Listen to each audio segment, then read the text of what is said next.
राज्य नियोजन मंडळाचे कार्यकारी अध्यक्ष आमदार राजेश क्षीरसागर यांचा कथित व्हिडिओ व्हायरल झाल्यानं संपूर्ण महाराष्ट्रात खळबळ उडाली आहे. हा व्हिडिओ व्हायरल करण्यामध्ये आमदार सतेज पाटील यांचा हात असल्याचा आरोप क्षीरसागर यांनी केला आहे. यावर काँग्रेस पक्ष आणि इंडिया आघाडीच्या वतीनं पत्रकार बैठक घेऊन याबाबत खुलासा करण्यात आला. यावेळी बोलताना भारती पोवार यांनी व्हायरल व्हिडिओचा आणि आमदार सतेज पाटील यांचा काहीही संबंध नाही, दुसऱ्याच्या खांद्यावर बंदूक ठेवून आम्ही लढत नाही, आम्ही बुळगे नाही आहोत, अशा शब्दात क्षीरसागर यांना प्रत्युत्तर देण्यात आलं. त्याचबरोबर न्यायालयीन लढ्याला तयार राहावं असा इशारासुद्धा देण्यात आला आहे. त्या व्हायरल व्हिडिओशी सतेज पाटलांचा काहीही संबंध नसताना आजची संपूर्ण प्रेस कॉन्फरन्स ही सतेज पाटलांच्यावरती क्षीरसागर घसरलेले आहेत. मला एकच गोष्ट या ठिकाणी सांगायची आहे आणि ती म्हणजे काँग्रेसचे कार्यकर्ते दुसऱ्याच्या खांद्यावरती बंदूक ठेवून गोळ्या झाडत नसतात. एवढे कार्यकर्ते आम्ही बुळगे नाही आहोत. आम्हाला जेव्हा लढाई करायची असते तेव्हा आम्ही समोरासमोर येऊन कुणाचा दुसऱ्याचा वापर न करता बोलू शकतो. प्रश्न व्हिडिओ व्हायरलचा आहे. त्या व्हिडिओमध्ये जे दृश्य दिसतंय ते खरं आहे की खोटं आहे, त्या संदर्भातली माहिती काय आहे हे सांगायचं सोडून बंटी पाटलांनी हे केलं आणि बंटी पाटलांनी ते केलं याच्यावरतीच त्यांनी आत्ताचा हा विषय धरलेला आहे. म्हणून मी प्रथमतः कोल्हापूर शहराच्या आमदारांचा निषेध व्यक्त करते. त्यांनी स्वतःवरती झालेले जे आरोप आहेत त्याचं खंडन करावं, अन्यथा न्यायालयीन चौकशीला सामोरं जावं. महानगरपालिकेतील विरोधी पक्षनेते राजेश लाटकर यांनी असे व्हिडिओ फक्त राजेश क्षीरसागर यांचेच का व्हायरल होत असतात असा सवाल केला. असा भ्रष्टाचार होत असेल तर हे उघडं पाडणं हे विरोधी नेत्याचं काम असतं. जनतेच्या पैशाचा हिशोब मिळालाच पाहिजे. हे सोडून आमदार सतेज पाटील यांचं नाव सातत्यानं घेऊन हा विषय भरकटण्याचा प्रयत्न सुरू असल्याचा आरोप त्यांनी केला. महायुतीनं हे प्रकरण गांभीर्यानं घेण्याची गरज आहे.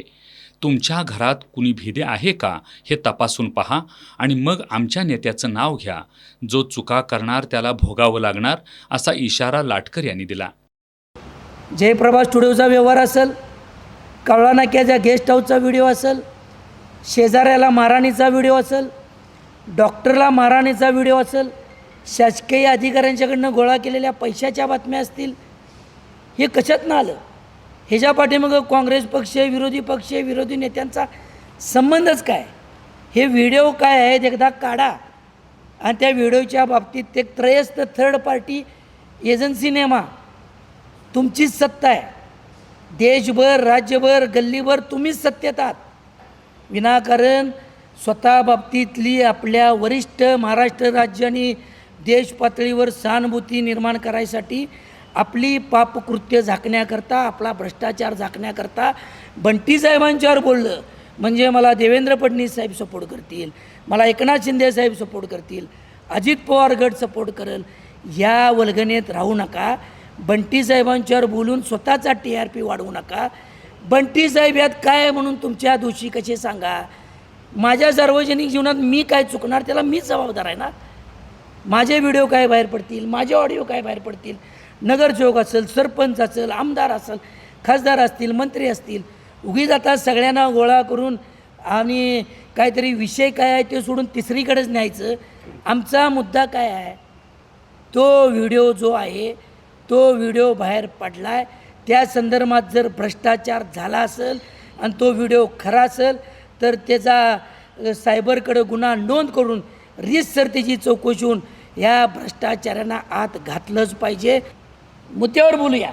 ह्यो पैसा सर्वसामान्य लोकांच्या घामाचा पैसा आहे. तो काय कोणाच्या घरचा पैसा नाही, कुठल्या मंत्र्यांचा नाही, कुठल्या नेत्यांच्या घरचा पैसा नाही आहे. ह्याच्या संदर्भात उघड कोल्हापूरच्या केशवराव भोसलेच्या नाट्यगृहाच्या दारात चर्चा झाली पाहिजे आणि हा व्हिडिओ स्क्रीनवर लावा जनतेच्या न्यायालयात. खरं खोटं जनता ठरवू दे.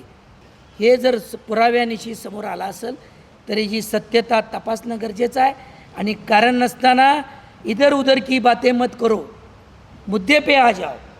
सुनील मोदी यांनी शिवसेना उद्धव बाळासाहेब ठाकरे पक्षाच्या वतीनं या व्हिडिओच्या व्हायरलची संपूर्ण जबाबदारी घेण्यात आली असल्याचं सांगितलं. मात्र सातत्यानं आमदार सतेज पाटील यांचं नाव घेऊन विषय भरकटवला जात आहे. उद्या विधानसभेत यावर ठाकरे गटाकडून स्थगन प्रस्ताव आणण्यात येणार असल्याचंही त्यांनी सांगितलं. आम्ही रवी किरण इंगोले यांनी 10 वाजता 11 वाजता प्रेसमध्ये दाखवायचे एक आम्ही कॉमन क्लिप काढली आणि ती पाठवली आणि त्यामुळं तो व्हिडिओ शिवसेना उद्धव बाळासाहेब ठाकरे पक्षाचे प्रमुख जिल्हाप्रमुख होते त्यांनी हा व्हिडिओ व्हायरल केलेला आहे. त्याची सर्वस्वी जबाबदारी आम्ही घेतलेली आहे. आमच्याला जे न बोलता बंटी पाटलांच्यावर बोलणं हे राजेश क्षीरसागरना शोभून दिसत नाही. आम्ही समोरून सांगतो आहे की हा व्हिडिओ आम्ही व्हायरल केलेला आहे. हा मुद्दा नंबर 1. त्या व्हिडिओच्या संदर्भामध्ये उद्या सकाळी 12:30 वाजता SP ऑफिस आणि अँटी करप्शनमध्ये आम्ही निवेदन देणार आहोत आणि ते निवेदन आम्ही आत्ता महाविकास आघाडी म्हणून द्यावं असा आत्ता निर्णय केलेला आहे. त्यामध्ये त्या अँटी करप्शनला या व्हिडिओची सत्यता तपासावी आणि त्या बाबतीमध्ये काय असेल तो निर्णय पोलिसांनी जर ते अयोग्य असेल तर त्या गुन्हा दाखल करावा, संबंधितांना अटक करावी, संबंधितांना चौकशी आमच्या सहित करावी असं आम्ही त्याच्यामध्ये म्हणणार आहोत. आणि तिसरं, उद्याच्या विधानसभेमध्ये माननीय उद्धव बाळासाहेब ठाकरे पक्षाचे गटनेते व आमदार या विषयाचा स्थगन प्रस्ताव आजच त्यांनी दिलेला आहे आणि तो उद्याच्या विधानसभेमध्ये स्थगन प्रस्ताव येणार आहे. त्या व्हिडिओची व्हायरल करण्याची संपूर्ण जबाबदारी उद्धव बाळासाहेब ठाकरे पक्षाचे कार्यकर्ते म्हणून आम्ही घेत आहोत. ज्यांनी हे व्हिडिओ उपलब्ध करून दिले त्यांच्या जीवाला सध्या धोका आहे. त्यांच्यावर दबाव आणण्याचा प्रयत्न सुरू असल्याचं त्यांनी सांगितलं. त्याचबरोबर हा व्हिडिओ AIनं बनवलेला नाही असा दावा मोदी यांनी केला. यावेळी काँग्रेसचे शहराध्यक्ष प्रवीण केसरकर, महानगरपालिकेतील काँग्रेसचे गटनेते इंद्रजित बोंद्रे, स्वीकृत नगरसेवक राहुल माने, नगरसेवक अमर समर्थ, अर्जुन माने, विनायक कारंडे, शिवानंद बनछोडे यांच्यासह नगरसेवक, काँग्रेस पक्षाचे पदाधिकारी आणि कार्यकर्ते उपस्थित होते.